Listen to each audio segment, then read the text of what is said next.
Hello and welcome. If you're anything like me, then you probably find yourself lying in bed at night unable to settle. Either you find yourself staring at the ceiling, or you're reading another pointless article about how somebody shocked everybody, or watching the 10th episode of How Something Is Made, or listening to your weekly discovery. I know, I do it too.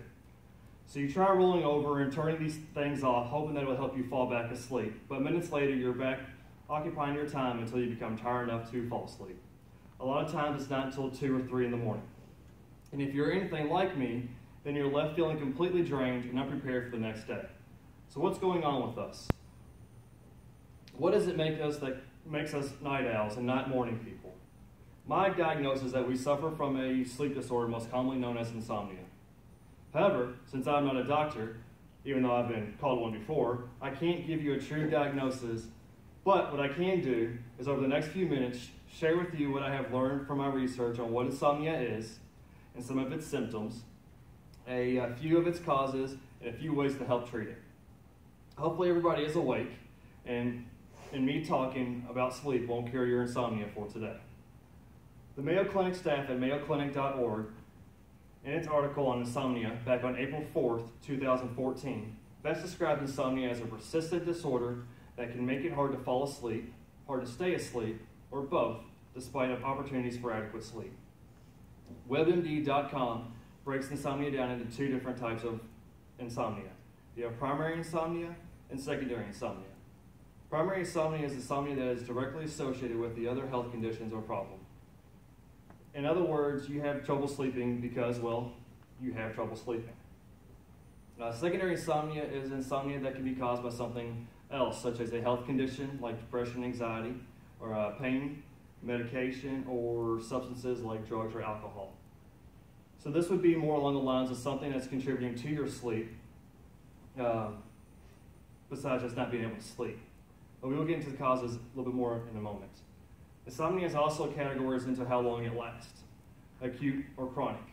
WebMD describes acute insomnia as lasting a night to a few weeks. Insomnia is called chronic insomnia when a person has insomnia for at least 3 times a week or a month or longer.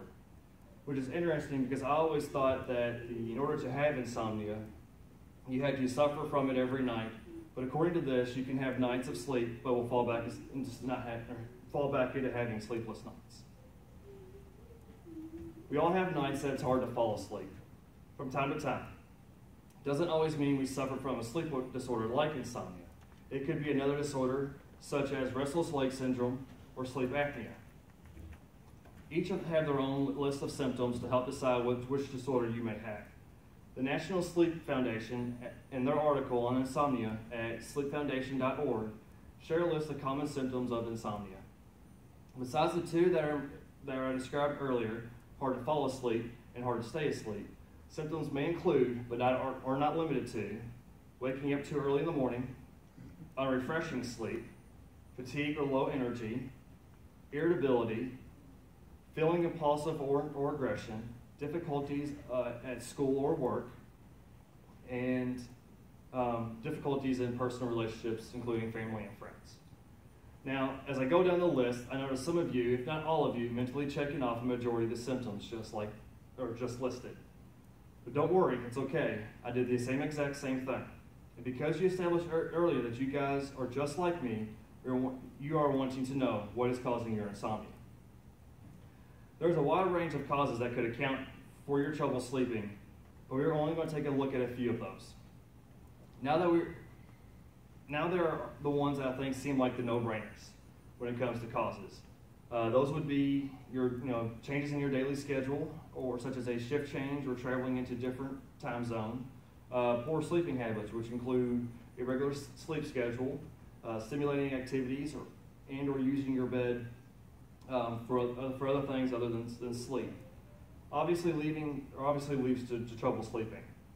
The use of stimulants before bedtime, such as caffeine or nicotine, even alcohol, could cause insomnia. Alcohol may help you fall asleep, but prevents deeper stages of sleep, according to the Mayo Clinic staff. Then you have some causes that lead to insomnia that we really wouldn't call them no-brainers, but more like, oh, that's probably why I'm not sleeping well. These would include stress anxiety, depression, and some other mental health disorders. Medical conditions such as chronic pain, breathing difficulties such as sleep apnea or asthma, cancer, heart failure, and lung disease, just to name a few. Types of medications you take could lead to insomnia. Some have caffeine or other stimulants. Other types of medication that interfere with sleep may include medications from blood pressure, antidepressants, allergy medication, and some decongestions. Now, these are only a few different types of causes that may lead to insomnia. The Mayo Clinic does a great job providing a more detail about these causes. Now that you've heard the different causes that may lead to insomnia, it wouldn't be a bad idea to compare your own situations with the list, so that way when treating your condition, you have an idea of where to start.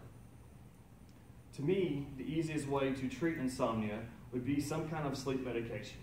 There are a couple over-the-counter medications that could help, such as melatonin, or as well as a prescription medication like Ambien or Trazodone. You could individually treat some of the causes, such as the mental disorder or the medical condition. These could be easily treated, which may lead to easier sleep at night. Now, I think some of the best ways to help eliminate sleeping is eliminating some of our bad habits. Anna Fleet provided a list of 10 bad habits in her article, 10 Bedtime Habits for Your Restful Sleep, for ActiveBeat.com on March 20th, 2015. And we will only take a look at a few of these. One would be having too full of a tummy when you're going to bed. Eating before bed will put your digestive system into work mode, which means your sleep patterns will be disruptive. Artificial lights. Our bodies release melatonin to help sleep, but that won't happen until we are in darkness. So watching TV, working on the computer, or using your phones and tablets, keep the light going, as well as keeping your body and mind stimulated, which making it harder for your body to settle. Another bad habit is number 3, skip the stimulants. Nicotine, sodas, caffeinated tea, chocolate, and coffee. These are all stimulants that hang out in your body and prevent you from settling down and from sleeping. And then also, the last one would be the lack of a bedtime routine. Having a routine can signal your body that you are ready for rest. Also, leaving your bed for sleep will help you associate your body that your bed is for sleeping, and help you settle once you lay down. So, we established that insomnia is a sleep disorder that could be the reason for our sleepless nights. With a list to compare ourselves to of causes, we can seek that the best treatment may be. And again, unfortunately, I'm still not a doctor, but the information provided should give you enough information to know how you can help get your peaceful night of sleep. And if it didn't, then maybe listening to the speech again will. So thank you, and have a good night.